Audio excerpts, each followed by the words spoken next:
केंद्र सरकार जल्द ही मौजूदा वक्फ एक्ट में करीब 40 संशोधन करने की तैयारी में है। इसे लेकर सरकार इसी सत्र में एक नया बिल लेकर आ सकती है और आज इस बिल को सदन में पेश किया जाएगा। वहीं इस बिल को लेकर लंबे समय से चर्चा तेज थी कि इस बिल को लेकर सरकार ने पिछले 2 महीने में करीब 70 ग्रुप से मशवरा किया है। अब ऐसे में वक्फ बोर्ड कैसे काम करता है, क्या क्या संशोधन होंगे, विपक्ष की दलीलें क्या हैं और मांग क्या उठ रही है, आपको बता देते हैं। जब कोई व्यक्ति अल्लाह या इस्लाम को मानकर कोई जमीन दान देता है तो उसकी रखवाली ये बोर्ड करता है। वक्फ बोर्ड इन संपत्ति को शरिया के नियम मुताबिक इन्वेस्ट करता है। इन्वेस्टमेंट में आने वाले पैसे को वक्फ, पढ़ाई, स्वास्थ्य, गरीब कल्याण, आपदा जैसी समस्याओं में खर्च करता है। वहीं देश में अब तक 30 वक्फ बोर्ड सरकारी आंकड़ों के मुताबिक देश भर में 8.70 लाख संपत्ति, 9.40 लाख एकड़ जमीन फैली हुई है, जिसमें सरकार अब संशोधन करके इन तमाम संपत्तियों का वक्फ के पास जाने से पहले वेरिफिकेशन करेगी और उसकी जांच के बाद वो ही दी जाएगी। जो विवादित जमीनें हैं उनका नए सिरे से जांच होगा और दुरुपयोग को रोकने के लिए वक्फ बोर्ड की संपत्ति पर निगरानी के लिए शहर के डीएम को जिम्मेदारी दी जा सकती है।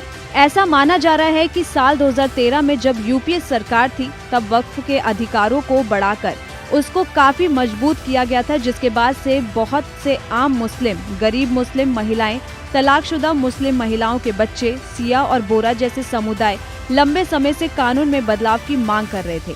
अब इस संशोधन का विरोध करने वालों का कहना है कि सरकार वक्फ की स्वतंत्रता छीनकर काम कर रही है, जो धर्म की स्वतंत्रता के खिलाफ है। अगर कोई विवादित संपत्ति है तो ये लोग कहेंगे कि वह विवादित है, हम उसका सर्वे कराएंगे। ये सर्वे भाजपा के मुख्यमंत्री करेंगे और आप जानते ही हैं कि इसके नतीजे क्या होंगे।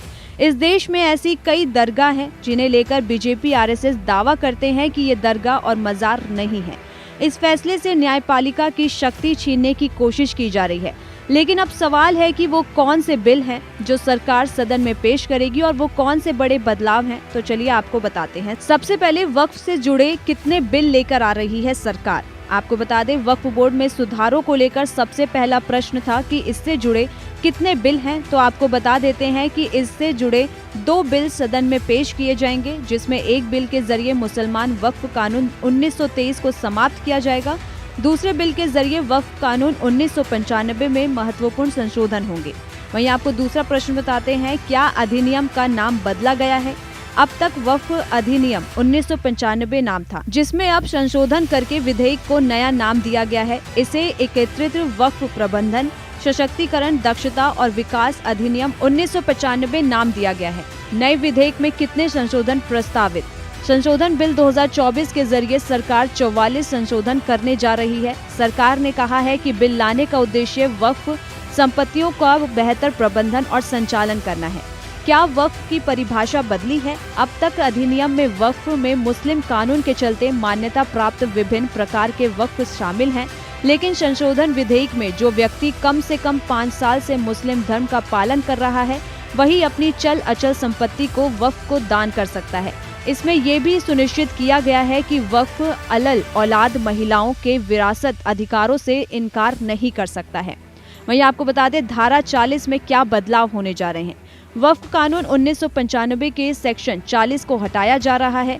इस कानून के तहत वक्फ बोर्ड को किसी भी संपत्ति को वक्फ की संपत्ति घोषित करने का अधिकार था, लेकिन अब संपत्ति को लेकर अधिकारों पर कैची चला दी गई है। धारा 40 में प्रावधान है कि अगर वक्फ बोर्ड किसी संपत्ति को वक्फ संपत्ति समझता है तो वो उसे नोटिस देकर और फिर जांच करके तय कर सकता है कि वो वक्फ की जमीन है। सेंट्रलाइज मैनेजमेंट क्या होगा, आपको बताते हैं। संशोधन विधेयक में वक्फ संपत्तियों के रजिस्ट्रेशन और मैनेजमेंट, ट्रांसपेरेंसी और एफिशिएंसी का ख्याल रखा गया है। इसके लिए एक सेंट्रल पोर्टल और डेटाबेस का प्रावधान है। अब किसी भी संपत्ति को वक्फ के रूप में दर्ज कराने से पहले सभी संबोधितों को उचित नोटिस दिया जाएगा और राजस्व कानूनों के अनुसार एक विस्तृत प्रक्रिया से गुजरना होगा। प्रशासनिक भूमिकाएं क्या होंगी। मूल अधिनियम में वक्फ संपत्तियों के सर्वे के लिए सर्वे कमिश्नरों की नियुक्ति का प्रावधान है, लेकिन संशोधन विधेयक में कलेक्टर या डिप्टी कलेक्टर की सर्वे कमिश्नर होगा। इससे नीचे पद वाले अधिकारी को जिम्मेदारी नहीं दी जा सकती है। अब किसे प्रतिनिधित्व दिया जाएगा। आपको बता दें, नए बिल में केंद्रीय वक्फ परिषद और राज्य वक्फ बोर्डों की भूमिका में भी बदलाव किया गया है। इन निकायों में मुस्लिम महिलाओं और गैर मुसलमानों का प्रतिनिधित्व भी होगा। केंद्रीय वक्फ परिषद और राज्य वक्फ बोर्ड में मुस्लिम और गैर मुस्लिम का उचित प्रतिनिधित्व होगा। महिलाओं को उचित प्रतिनिधित्व दिया जाएगा। केंद्रीय परिषद और राज्य वक्फ बोर्ड में 2 महिलाओं को रखना अनिवार्य होगा। एक केंद्रीय पोर्टल और डेटाबेस वक्फ के रजिस्ट्रेशन के तरीके को सुव्यवस्थित किया जाएगा। बोरा आगखानी के लिए क्या अलग बोर्ड होगा? आपको बता दें, नए बिल में आगखानी और बोरा वक्फ को परिभाषित किया गया है। इसे विधेयक में बोरा और आगखानियों के लिए एक अलग औकाफ बोर्ड बनाए जाने का प्रस्ताव है। मसौदे में मुस्लिम समुदायों के लिए अन्य पिछड़ा वर्ग सिया सुन्नी बोरा आगखानी को प्रतिनिधित्व दिए जाने का प्रावधान है।